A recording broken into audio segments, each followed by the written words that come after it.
morning. I'm Charles Lejano. This is One News Now. Russia's Sputnik V vaccine will reportedly cost less than $20, or around 960 pesos per person.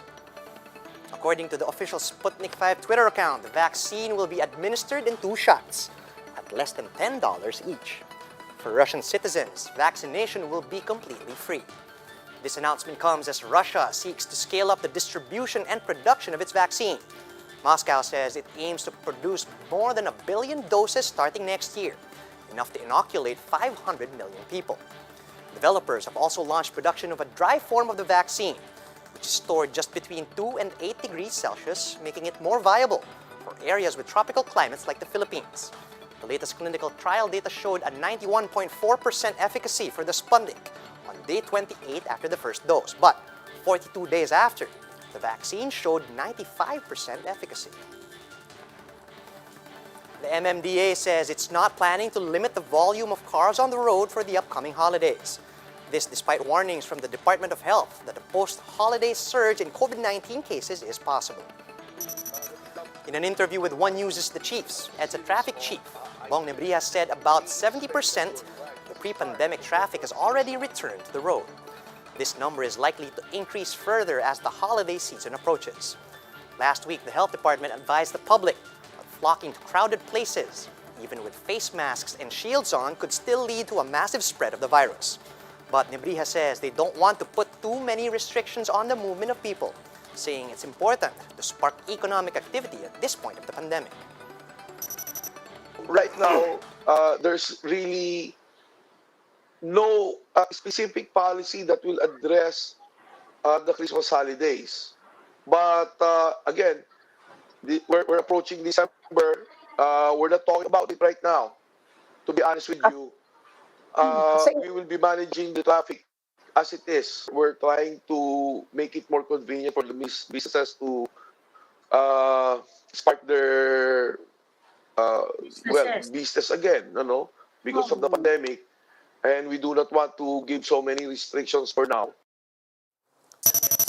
Meanwhile, Dr. Jaime Montoya of the Philippine Council for Health Research and Development says post-holiday surge in cases can be avoided if everybody observes proper health protocols. He explained that people should be cautious not just when they're in crowded places, but even in intimate gatherings with people who are not from the same household. Montoya added that senior citizens and those with comorbidities should stay home instead of attending celebrations or gatherings with other people. He also said everyone should still wear protective gear, even in intimate gatherings. Very important, kahit nasa isang intimate gathering like families, we for granted kasi na pagkamag-anak natin, okay na siguro hindi mag-face mask. Pero importante natin banggitin dito na for as long as they come from the outside at hindi member ng family, mga visitors, it would be advisable that they wear the proper personal protective equipment kahit nasa loob ng bahay. The city of San Juan has become more biker-friendly as the local government launches several initiatives for cyclists, including a solar-powered pit stop. To tell us more about this, we have on the line JC Cosico. He's reporting live from San Juan. JC, good morning. Could you tell us about these new initiatives? Charles, biking is made even more convenient for residents of San Juan City as the LGA opens the country's first solar-powered bike pit stop. Located at the Pinaglabanan Street and right beside the City Hall, the pit stop has a bike repair station complete with hanger arms, repair tools, and air pumps for cyclists who might need repairs for their bikes. The city's latest bike initiative is in partnership with private organizations. It will also include the installation of bollards in major thoroughfares for biker safety. The city government earlier passed biking ordinances for the welfare of bikers. Now that public transportation is limited under community quarantine. A bike sharing scheme was also launched for city employees. Bikes can be borrowed on a weekly basis. The LG will also conduct a bike tour featuring the city's historical sites like the Binaglabanan Shrine and the Museo ng Katipunan, among others. The city's streets will also be lit as thousands of new LED lamps were installed, which the LGU says will help authorities detect crimes and implement, among others. Charles? Thanks for that, JC. That was JC Cosico on the phone reporting to us live from San Juan. We'll be back with more stories after a quick break. Keep it here on One News.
You're still watching One News Now. I'm Charles Lejano.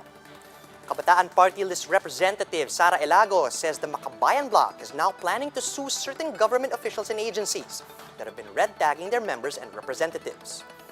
Speaking with 1PH's Sa Totoo Lang, ELAGO reiterated that red tagging poses actual danger to the lives of its victims. Lawmaker says most victims of extrajudicial killings, such as human rights defenders, environmental activists, and lawyers experienced red tagging or red baiting before they became victims of unresolved murders. Personally, ELAGO said she had received death and rape threats online because of the fake statements that have been attributed to her. The Kabataan Party List representative insists that neither she or the KPL are engaged in recruiting new NPA members.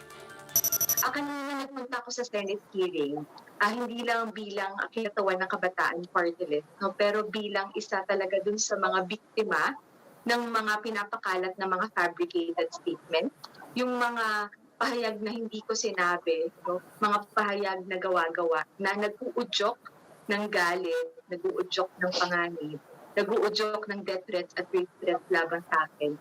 That is so unfair, unjust. At grabe yung diskriminasyon, no, sa party ko na ganito yung nararanasan ng party list ng kabataan sa loob ng Kongreso.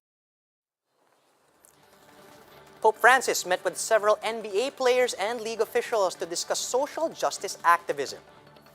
The unprecedented meeting was held at the Papal Library of the Apostolic Palace after the Vatican extended an invitation to the delegation about 2 weeks ago. During the private audience, Pope Francis and the players discussed the group's efforts to address social and economic injustice and inequality, including in their communities. For the players, the meeting was an opportunity to expand global awareness on social justice issues, like the deaths of several Black Americans at the hands of the police. Some examples are the death of George Floyd in Minnesota and the shooting of Jacob Blake in Wisconsin. The NBA delegation included Kyle Korver, Sterling Brown, Jonathan Isaac, Anthony Tolliver, and Marco Bellinelli. As presents, they brought Pope Francis a compilation of images, quotes, and headlines of their members' leadership and activism, as well as a golden basketball. Beyonce dominated the nominations for the 2021 Grammy Awards on Tuesday, which is also making headlines for its stunning snub of Canadian singer The Weeknd. Queen Bee leads with 9 nominations, making her the second most nominated Grammy artist in history, with a total of 79 nominations. Dua Lipa, Taylor Swift, and rapper Roddy Ricch followed with 6 nominations apiece. Swift and Dua Lipa will compete for the top honors of Album of the Year, along with Post Malone and Coldplay, among others. But the biggest shutout of the nominations was The Weeknd, who was widely expected to rack up the nominations for his critically acclaimed hit album After Hours, which has already won multiple awards this year. Bob Dylan also got 0 nods for his first music album in 8 years, while established artists like Katy Perry, Halsey, Maren Morris, and the Jonas Brothers also got 0 nominations. Instead, K-pop sensation BTS bagged their first major Grammy nod for Dynamite in the Best Pop Group Performance category. This is a breakthrough for the South Korean group. For more updates, visit News 5, the Philippine Star, and Business World online. Visit our website, onenews.ph, for more in-depth analysis. And you can also catch One News on the Signal Play app. Register for a free account at www.signalplay.com and stream One News live anytime and anywhere. I'm Charles Lejano. We're One News.